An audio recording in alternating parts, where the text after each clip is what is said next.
दूसरी तरफ गवर्नमेंट की एजुकेशन है, सरकारी एजुकेशन में बच्चा जाता है, खिचड़ी खाता है, घर चला आता है। पढ़ाई के नाम पर केवल खिचड़ी की बात हो रही है, दिवस की बात हो रही है, वजीफे की बात हो रही है, पढ़ाई की बात नहीं हो रही।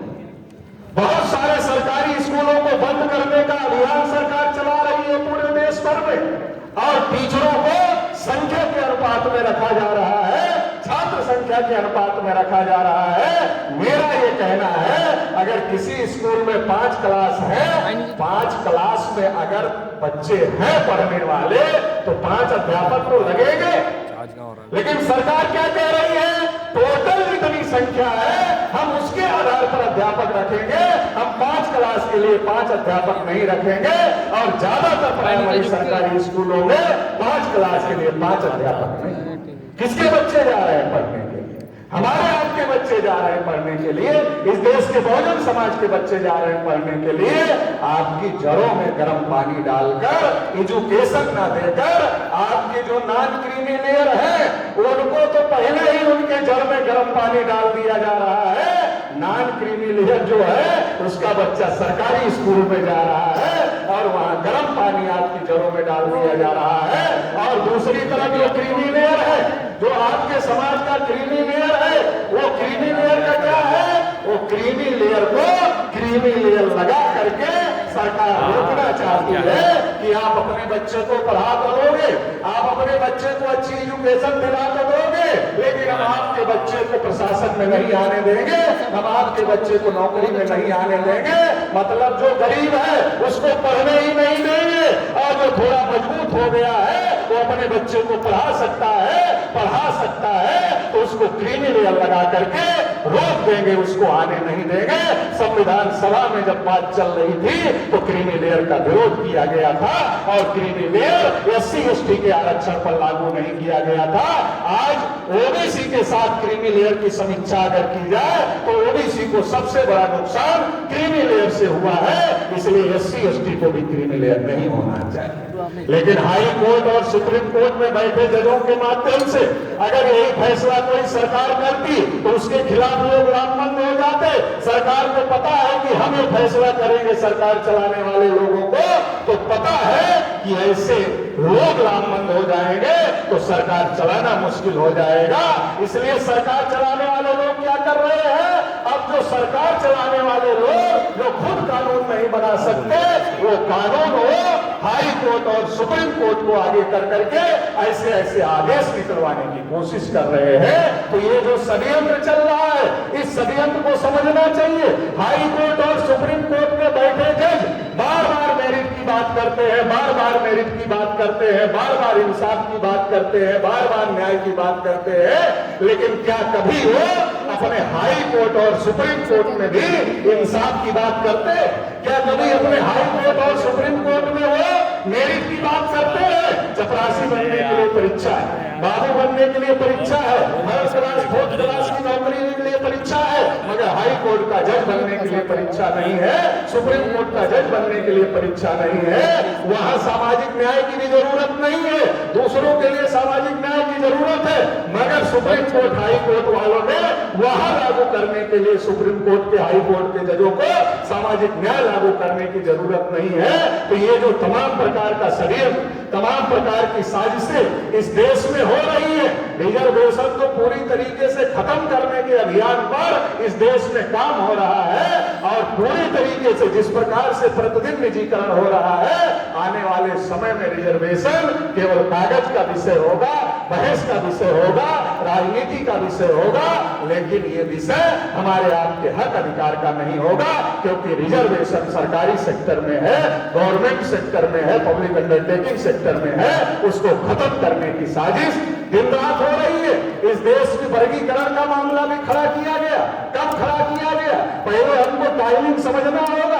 हरियाणा चुनाव के ठीक पहले वर्गीकरण का मामला खड़ा किया गया, और जैसे ही सुप्रीम कोर्ट से फैसला आया वर्गीकरण का, हरियाणा का मुख्यमंत्री सैनी ने प्रेस लेकर के कहा कि हम वर्गीकरण का समर्थन करते हैं, सुप्रीम कोर्ट के फैसले का समर्थन करते हैं।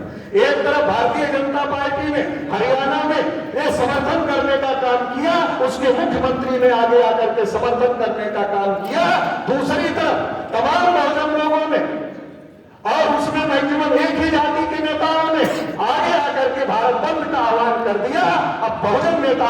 समझने की बात है। वो तो विभाजन करवाना चाहते हैं, आपने क्या किया?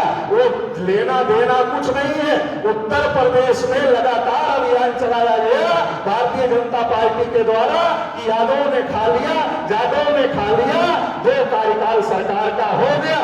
न एससी में वर्गीकरण किया, न ओबीसी में वर्गीकरण किया। देना लेना कुछ नहीं है, राजनीति करना है। न हमको देना है, न दूसरे को देना है, न तीसरे को देना है, लेकिन झगड़ा लगाना है। ये राजनीति का विषय ज्यादा है, देने लेने का विषय कम है। ये बात समझने की जरूरत है। और जब इन लोगों ने बंद कर दिया, आप तो विभाजन रोकने के लिए बंद कर रहे थे, लेकिन जब आप एक ही जाति के लोगों ने इकट्ठा होकर बंद कर दिया तो मानसिक विभाजन जो आरएसएस बीजेपी चाहती थी, वो विभाजन तो आपने पैदा कर दिया।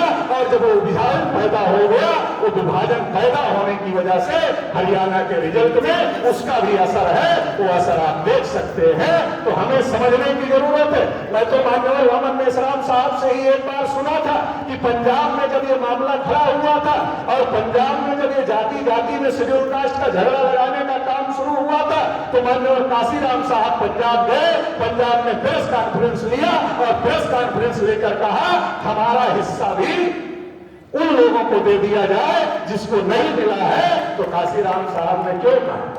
इसलिए कहा कि जो लोग झगड़ा लगाना चाहते थे, वो झगड़े को काशीराम साहब ने एक स्टेटमेंट देकर के रोकने का काम किया।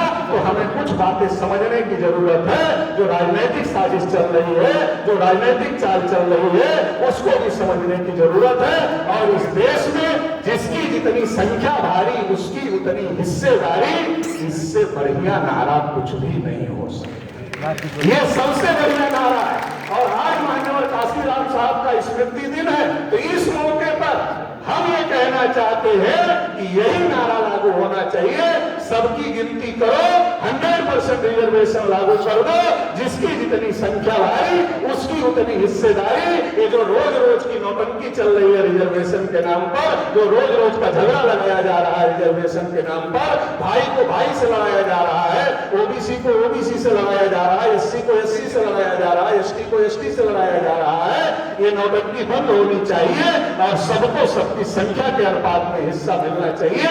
ये एक बार लागू कर दो और सब मिलकर देश का विकास करें। अगर इस तरीके का बात हो जाए तो इससे बढ़िया बात कोई नहीं हो सकती। तो आज माननीय काशीराम साहब के स्मृति दिवस के अवसर पर हम लोगों को ये संकल्प लेना होगा, क्योंकि जब हम विरोध करते हैं, समर्थन करते हैं, तो लोगों के दिमाग में सवाल खड़ा हो जाता, अरे ये तो विरोध कर रहा है, हमको देना चाहते तो देने नहीं दे रहा है। अरे देना लेना उनको कुछ नहीं है भाई, उनको देना लेना नहीं है, उनको राजनीति करना है। हमारे अंदर विभाजन करके उनको हमारे अंदर का एक बड़े ग्रुप का सपोर्ट लेना है। तो ये जो साजिश है, इस साजिश को समझने की जरूरत है। और इस साजिश से निपटने का एक तरीका है, सबकी गिनती हो, जिसकी जितनी संख्या है उसको उतना हिस्सा मिलना चाहिए। तो इसके लिए हम लोगों को लामबंद होने की जरूरत है। कल हम लोगों ने जंतर मंतर पर प्रदर्शन किया, जाति जनगणना की मांग किया। और जाति जनगणना अगर होती है देश में, तो जिसकी जितनी संख्या है उसको उतना हिस्सा निर्धारित किया जा सकता है। बिहार में जाति जनगणना हुई थी, जाति सर्वे हुआ था, रिजर्वेशन भी बढ़ाया गया, लेकिन वो रिजर्वेशन हाई कोर्ट के माध्यम से रोक दिया गया, सुप्रीम कोर्ट के माध्यम से उसको स्टे कर दिया गया। तो एक तरफ रिजर्वेशन बढ़ा करके प्रसिद्धि लेने का, वोट लेने का, और फिर हाई कोर्ट और सुप्रीम कोर्ट के द्वारा उसको रोक देने का, ये भी एक साजिश चल रही है। तो इसलिए हम ये भी कहते हैं, ये जो रिजर्वेशन है, ये इसको एक बार गिनती करो, जिसकी जितनी संख्या उतना लागू करो और इसको संविधान की 9वीं अनुसूची में डालो, न्यायिक हस्तक्षेप से मुक्त करो। ये रोज रोज देने का, फिर हाई कोर्ट सुप्रीम कोर्ट से रोकने का, ये नौटंकी देश में बंद होना चाहिए। और ये नौटंकी बंद हम ही लोग कर सकते हैं। इसके लिए हम लोगों को लामबंद होने की जरूरत है। आखिरी बात कहकर अपनी बात समाप्त कर देते हैं। आज जो देश की परिस्थिति है, एक कांग्रेस पार्टी है, एक बीजेपी पार्टी है। कांग्रेस पार्टी चाहती है हम जाए तो बीजेपी आए, बीजेपी पार्टी चाहती है कि वो जाए तो हम आए। तो ये जो देश में स्थिति चल रही है, ये दोनों आपस में ही नूरा कुश्ती कर रहे हैं और हम लोग भूल जाते हैं, क्योंकि हम लोग भुलक्कड़ लोग हैं।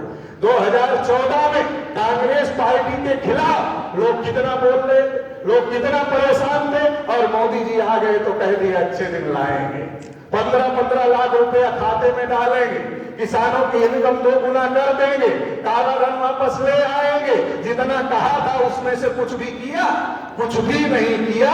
और कुछ भी नहीं किया तो तीसरा कार्यकाल चल रहा है, तीसरा कार्यकाल चल रहा है। तो कुछ लोग समझ गए, तो जब कुछ लोग समझ गए तो उन्होंने क्या कहा? नहीं, ये अच्छे दिन ठीक नहीं है, वो बुरे दिन ही ठीक थे। मतलब इसके बाद फिर उसको लाना, उसके बाद फिर इसको लाना, दोनों में म्यूचुअल अंडरस्टैंडिंग है। जब कांग्रेस पार्टी की सरकार रहती है तो हम लोग उसके खिलाफ चिल्लाते हैं। क्यों चिल्लाते हैं? क्योंकि वो हमें 10 जूता मारती है। जब हमें 10 जूता मारती है तो हम चिल्लाते हैं कांग्रेस खराब है, खराब है, खराब है, खराब है। तो बीजेपी वाले हमारे गली मोहल्ले में आते हैं, अरे हम तो ठीक है, कांग्रेस तो खराब ही है। तो हमारा आदमी सोचता अच्छा ये कांग्रेस खराब है, बीजेपी ठीक है, इसको ले आओ, तो बीजेपी को ले आता। और जब बीजेपी आ जाती है तो कांग्रेस वाले बीजेपी वालों के कान में जाकर बोलते हैं। ज्यादा गुमान में मत रहना कि तुम अपनी योग्यता की वजह से आ गए हो। अरे अगर हम इनको 10 जूता नहीं मारते तो ये तुम्हें लाने वाले नहीं थे। हम 10 जूता मार रहे थे, ये चिल्ला रहे थे, इनको रास्ते की तलाश थी, तो इन्होंने हमको छोड़कर तुमको लाया। तो तुम एक बात का ध्यान रखना कि हम 10 मार रहे थे, अब ये हमको हटाकर तुमको ले आए हैं, तो 10 का 8 मत करना, 5 जूता बढ़ा देना। अगर 8 कर दोगे तो हम कैसे आएंगे? 8 मत करना, हमने 10 मारा इसलिए तुम आए, तुम 15 मारोगे तो फिर ये चिल्लाएंगे, और जब ये फिर चिल्लाएंगे तो फिर ये हमको लेकर आएंगे। तो दोनों में बारी बारी से जूते बढ़ाने का कार्यक्रम चल रहा है। आप सारी पॉलिसी उठाकर देख लो, जो पॉलिसी कांग्रेस ने शुरू किया वही पॉलिसी बीजेपी अमल कर रही है। जब महिला आरक्षण आया तो कांग्रेस वाले बहुत दिल मिला रहे थे कि महिला आरक्षण के अंदर कोटा होना चाहिए, ओबीसी का होना चाहिए, ओबीसी का होना चाहिए। अरे भाई, बिल किसने बनाया था? जब तुम्हारी सरकार थी, जब शरद यादव, लालू यादव और तमाम नेता ये कह रहे थे कि महिला आरक्षण कोटे के अंदर कोटा होना चाहिए, SC/ST ओबीसी का, वीरप्पा मोदी कानून मंत्री थे, पार्लियामेंट में खड़ा होकर के उन्होंने कहा कि ओबीसी की महिलाओं को कोटा कैसे मिल सकता है, इनकी तो गिनती ही नहीं है। जब तुम्हारी सरकार थी, तुमने ही बिल बनाया, उसी बिल को बीजेपी ने पास किया। अब तुम कह रहे हो होना चाहिए। तो ये जो साजिश चल रही, जाति जनगणना हो या ओबीसी का क्रीमिलेयर हो या ओबीसी का आरक्षण हो या बार बार SC/ST ओबीसी के आरक्षण की बात हो, उसके साथ खिलवाड़ करने की बात हो, ये दोनों पार्टियों का इतिहास है। दोनों बारी बारी से जूता मारने का काम कर रही है। जब बारी बारी से जूता हम खा रहे हैं और वो पार्टियां चलाने वालों की संख्या 3.5% है, 3.5% लोग 2 पार्टियां बनाकर बारी बारी से जूता मारने का काम कर रहे हैं, और बारी बारी से जूता मार करके हम लोगों को गुमराह करने का काम कर रहे हैं। एक जानती है कि आरक्षण के मुद्दे पर बात होगी तो हमारे पास लोग नहीं आएंगे, जाति जनगणना के मुद्दे पर बात होगी तो हमारे पास लोग नहीं आएंगे। तो वो किस मुद्दे पर बात करती है? वो इस मुद्दे पर बात करती है भारत पाकिस्तान, भारत चीन, आतंकवाद, 3 तलाक और काशी मथुरा, वो इस पर बात करती है। क्योंकि वो जानती है इस पर नहीं है, क्योंकि जो मोदी ने कहा था 14 में वो तो कुछ किया है। तो लोग कैसे आएंगे? बहुजनों के मुद्दे उठाएंगे तो उनके पास लोग जाने वाले नहीं है। इसलिए वो आतंकवाद का, पाकिस्तान का, भारत पाकिस्तान का, 3 तलाक का, हिंदू मुस्लिम के मुद्दों पर बात करते हैं। और दूसरी क्या करते हैं? दूसरी सोच रही है कि इतना बड़ा बहुजन विचारधारा के लोग इतनी ज्यादा फैले हुए हैं, क्यों ना हम इसको हड़प लें, क्योंकि हमारा सेकुलर का मामला तो फेल हो गया है, अब इसके आधार पर कोई हमारे साथ नहीं आएगा। तो राहुल गांधी लगातार बहुजनों के मुद्दे उठा करके हड़पने का वो कोशिश कर रहे हैं। दूसरी तरफ वो लोग आतंकवाद का, पाकिस्तान का और हिंदू मुस्लिम के इशू उठा करके हड़पने की कोशिश कर रहे हैं। तो दोनों से हमको सावधान रहने की जरूरत है। और देश में तीसरा विकल्प, बहुजनों का विकल्प, SC/ST ओबीसी माइनॉरिटी का विकल्प खड़ा करने का जरूरत है। और वो तीसरा विकल्प वामन मेश्राम साहब के संरक्षण में, वो माननीय परवेंद्र प्रताप सिंह के नेतृत्व में बहुजन मुक्ति पार्टी के रूप में देश में खड़ा हो रहा है। इस विकल्प को आप लोग देश भर में मजबूत करने का काम करेंगे, इस आशा उम्मीद के साथ आप लोगों ने मुझे सुना। इसके लिए आभार, धन्यवाद, जय गुरु।